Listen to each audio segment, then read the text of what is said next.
तो ऐसे कई उसमें जो अमेंडमेंट्स के जरिए लॉ बनाया गया है, हम उसके आज भी मुखालिफत कर रहे हैं और कल भी अपोज करते रहेंगे और लीगली हम आज भाजपा इस मुल्क के अंदर कर रही है, नफरत पैदा कर रही है, भाइयों के अंदर झगड़े कराने के कई सारे पॉइंट ऐसे हैं जो पूरी तरह से संविधान को मटिया मेट करने वाले थे। माननीय उच्चतम न्यायालय ने संज्ञान लिया और मुझे पूरा विश्वास है कि यह संविधान की जीत है या किसी पक्ष की जीत है।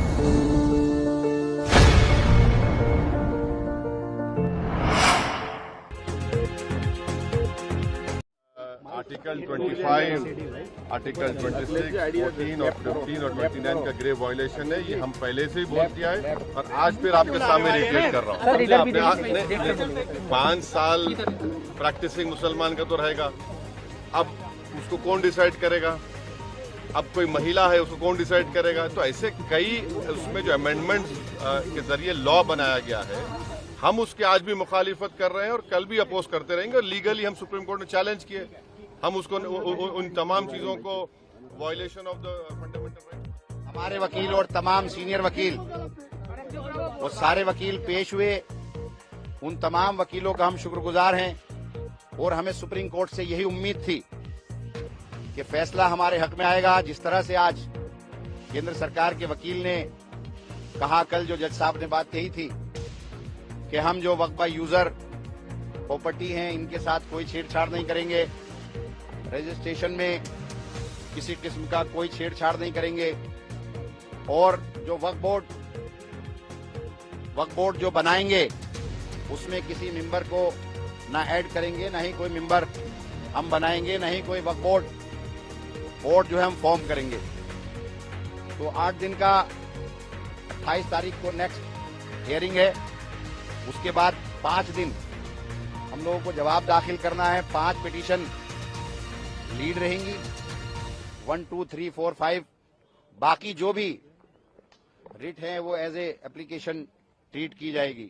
तो मैं फिर से तमाम उन वकीलों का जो हमारे लिए खड़े हुए, मुल्क को बचाने के लिए खड़े हुए, आपसी भाईचारे को बचाने के लिए खड़े हुए, ये जो आज सारे लीडिंग वकील थे, ये सारे हिंदू भाई थे, तो मैं इन तमाम का शुक्रिया अदा करता हूं कि जिस तरह की राजनीति आज भाजपा इस मुल्क के अंदर कर रही है, नफरत पैदा कर रही है, भाइयों के अंदर झगड़े कराने की कोशिश कर रही है। और ये जो बिल अमेंडमेंट लेकर आए थे, इसका मकसद भी यही था कि वक्फ बाय यूजर जो जमीनें हैं, हर गांव में, हर जगह में, मस्जिदों में नमाजें रोकी जाएं, कब्रिस्तानों में दफीने रोके जाएं और इसमें आपस में हिंदू भाई, मुसलमान भाई धर्म की बुनियाद पर झगड़ा करें।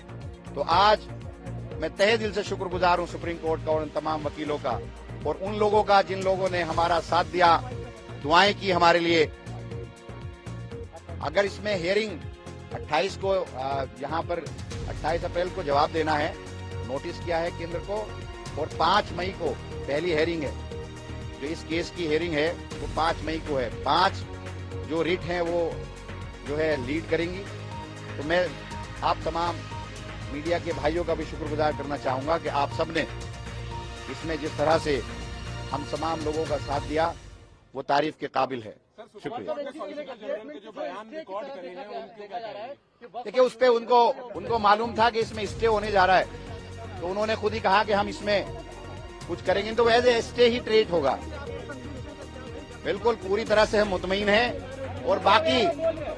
और बाकी चीजें जो हैं, जिस तरह से डीएम की पावर है, उस पर भी आने वाले वक्त में कि सारी पावर डीएम को दे दी है और कोई दूसरे मजहब का आदमी या 5 साल जो प्रैक्टिसिंग नहीं है वो डोनेट नहीं कर सकता। तो आने वाले वक्त में इंशाअल्लाह उन पर भी फैसला होगा और मुझे पूरी यकीन है कि वक्फ की तमाम जमीनें, वक्फ की तमाम मसाजिद, तमाम दरगाहें, तमाम कब्रिस्तान ऐसे ही महफूज रहेंगे जैसे पहले थे। बिल्कुल पूरी तरह से राहत है और ये हिस्टोरिकल फैसला है। जैसी उम्मीद इस पूरे मुल्क की आवाम को थी, वैसा ही ये फैसला है।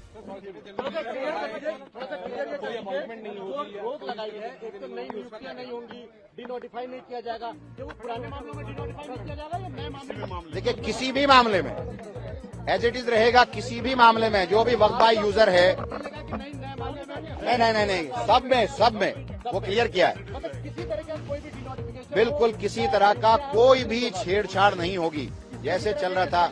हाँ, एक वो उन्होंने खुद आप रिकॉर्ड पर अपना जवाब वो देकर गए हैं, ऐसे इससे ही है, इसलिए की तरह। कि माननीय उच्चतम न्यायालय ने जो आज अंतरिम रिलीफ दिया है उसके लिए माननीय उच्चतम न्यायालय का बहुत शुक्रिया।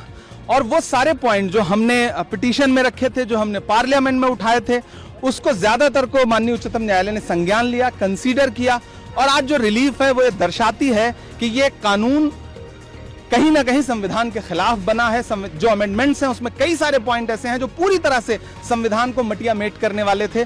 माननीय उच्चतम न्यायालय ने संज्ञान लिया और मुझे पूरा विश्वास है कि ये संविधान की जीत है, ये किसी पक्ष की जीत नहीं है, संविधान की जीत है।